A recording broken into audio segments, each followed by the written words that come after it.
دین نازل ہوا ہے عوام کے لیے. اسی لیے ہمارے ہاں یہ اصول ہے کہ اگر ایک اصطلاح کے بارے میں علماء میں اختلاف ہو جائے، ایک عالم کہتا ہے کہ جس کا مطلب یہ ہے اور دوسرا کہتا ہے نہیں جی اس کا مطلب یہ ہے، عقل عیار ہے 100 بیس بدل لیتی. کہا مسجد سے باہر نکلو، جو تمہیں بندہ پہلا ملتا ہے نا، وہ سبزی لے کے جا رہا ہے، روٹی لے کے جا رہا ہے، گوشت لے کے جا رہا ہے، کئی کپڑے سلانے جا رہا ہے، اسے پکڑو، اس کو پوچھو کہ بھائی صاحب اس کا کیا مطلب ہے. جو مطلب وہ بتائے گا وہ دین کا مطلب ہے. مولوی تو پھر اس کو بیسن بناتے ہیں، پھر اس کے پکوڑے بناتے ہیں، پھر اس کے سموسے بناتے ہیں، پتہ نہیں کیا کیا کرتے ہیں. عام بندے سے پوچھو کہ بھائی تم کیا سمجھے ہو، دین تمہارے لیے آیا ہوا ہے، مولویوں کی ٹیبل ٹینس کے لیے نہیں ہے. وہ جو ہم کہے گا کہ جی میں اس کا مطلب یہ سمجھاؤں، وہ فائنل مطلب ہوگا. جی اگر لوگ اللہ کی کتاب کو ترجمے کے ساتھ پڑھیں، ایک دفعہ پڑھ لیں، 2 دفعہ پڑھ لیں، 3 دفعہ، ان کا ایک عقیدہ اسٹیبلش ہو جائے گا. انہیں پتہ چل جائے گا کہ اللہ کیا کیا کرتا ہے، کیا کر سکتا ہے، کن چیزوں سے روکتا ہے، کن چیزوں کا حکم دیتا ہے. پھر جب مولوی بولے گا تو ان کے اندر سے آواز آئے گی، انڈیکیٹر آئے گا کہ مولوی غلط کر رہا ہے، میں نے تو قرآن میں یوں پڑھا. قرآن سے مراد قرآن خود ہے، وہ جو سائڈوں پہ لکھا ہوا ہے وہ مولوی صاحب کا پرائیویٹ کلینک ہے، اس پہ یقین نہیں کرنا. سارے انڈے بچے لاروے پیوپے وہاں ہوتے ہیں، ترجمے میں ڈنڈی نہیں مار سکتے، پکڑے جاتے ہیں.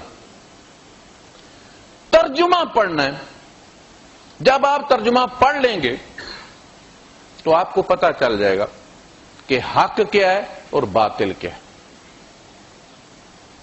آپ اسے ایکسپلین نہ کر سکیں، اس کی تبلیغ نہ کر سکیں، لیکن آپ اپنی حد تک یقین رکھتے ہیں کہ اصل چیز یہ ہے. ہم کسی کو مسلمان بنانے کے لیے کوئی دلائل دے سکتے ہیں، لیکن اس کا مطلب یہ نہیں کہ ہمیں اپنے مسلمان ہونے میں کوئی شک ہے. 2 چیزیں ہوتی ہیں، یہ کہ آپ کو پتہ بھی ہے اور آپ بیان بھی کر سکتے ہیں. ایک یہ کہ آپ کو پتہ ہے لیکن آپ بیان نہیں کر سکتے. تو ہم نے اپنی حفاظت کرنی ہے. ان میں ایک گروہ وہ تھا جسے کتاب سے کوئی سروکار نہیں تھا سوائے اس کے کہ بس اتنے ختم کر دیے اور اتنے ابھی کرنے ہیں. لا یعلمون الکتاب الا امانی، تلاوت. جب عوام الناس کا اپنا کوئی عقیدہ نہیں تھا، ان کی حالت اسی طرح تھی جیسے کوئی فلیش ڈرائیو خالی ہوتی ہے، جو جس کا دل کرے اس میں گانے بھر لے، جس کا دل کرے اس میں کوئی دروس بھر لے.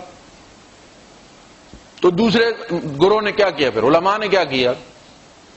فَوَيْلٌ لِّلَّذِينَ يَكْتُبُونَ الْكِتَابَ بِأَيْدِيهِمْ ثُمَّ يَقُولُونَ هَٰذَا مِنْ عِندِ اللَّهِ. بربادی ہے ان کے لیے جو اپنے ہاتھوں سے لکھتے ہیں، اپنی ہوائے نفس کو الفاظ کا روپ دیتے ہیں اور کہتے ہیں ھذا من عند اللہ، اللہ کا یہ حکم ہے. اب اگلا اگر پڑھا ہوا ہو تو کہے گا نا بھائی صاحب یہ اللہ کا حکم نہیں ہے. کھولو قرآن، کھولو کتاب، کھولو. حضور کہا کرتے تھے ہم سے تورات لے کر آؤ. تو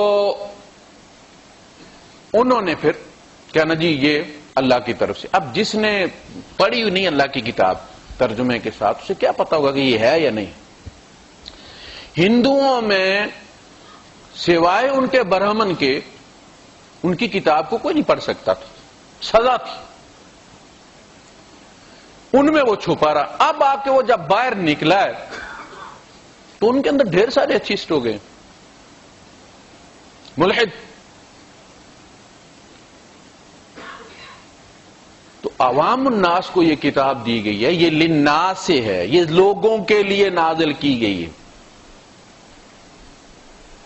اچھا یہ 2 گروہ ہو گئے. ایک گروہ وہ جسے کتاب اللہ سے کوئی سروکار نہیں سوائے تلاوت کے. یہ کیوں روکتے ہیں ہمارے علماء کتاب ترجمے کے ساتھ قرآن مت پڑھو؟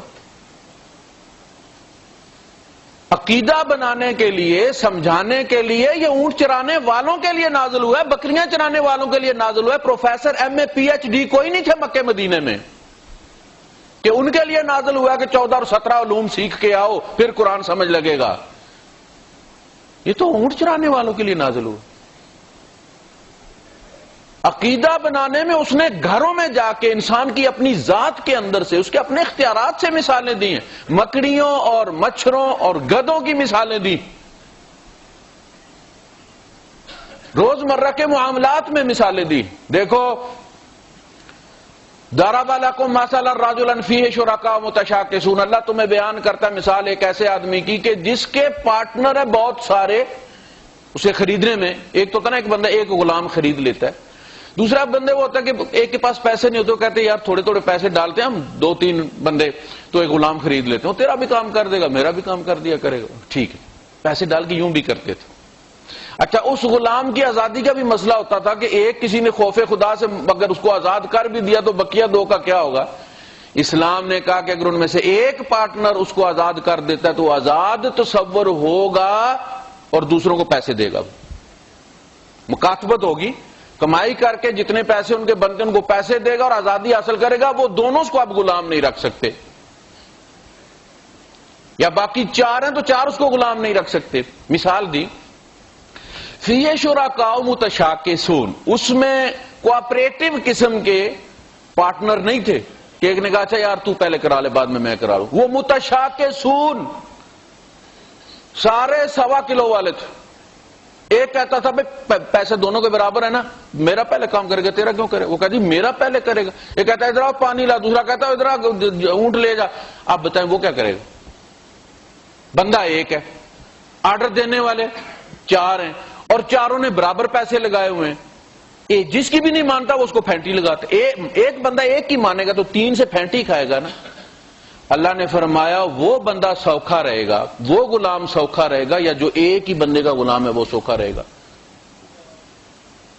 ضرب اللہ مثلا رجلا فیہ شرکاء متشاکسون ورجلا سلما لرجل، اور ایک بندہ سالم ایک ہی بندے کا ہے.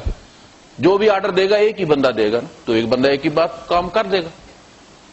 کہا تمہیں ایک اللہ کی طرف بلاتے ہیں، تم 360 بتوں کی طرف جاتے ہو. کیسے سوکھے رہو گے؟ کیسے تمہیں اطمینان سے نیند آئے گی؟ ہر ایک تمہیں ڈراتا پھرتا ہے. وہ ایک ناراض بھی ہو جاتے روز راضی کرنا سوکھا ہے نا، اور 360. اور یہ جو ہمارے گلی گلی ہیں تو کتاب اللہ کو ترجمے سے نہیں پڑھنا. یہاں نہیں، یہ لندن میں بھی یہی کہتے ہیں، امریکہ میں بھی یہی کہتے ہیں، ترجمے سے نہیں پڑھنا. اس لیے کہ ترجمے سے پڑھو گے تو ہماری دکانیں بند ہو جائیں گی، اصل بات تمہیں پتہ چل جائے گی. ثواب کے لیے پڑھو. تم قرآن پڑھ کے کرو گے کیا؟ مسائل تو ہمارے ائمہ نے سارے اس میں سے نکال لیے، جوس نکال لیا ہوا اس میں سے. تم ان جیسا علم نہیں رکھتے، ان جیسا تقوی نہیں رکھتے، تم غور کیوں کرو گے اس میں؟ او بھائی میں غور کروں گا اپنا ایمان بچانے کے لیے.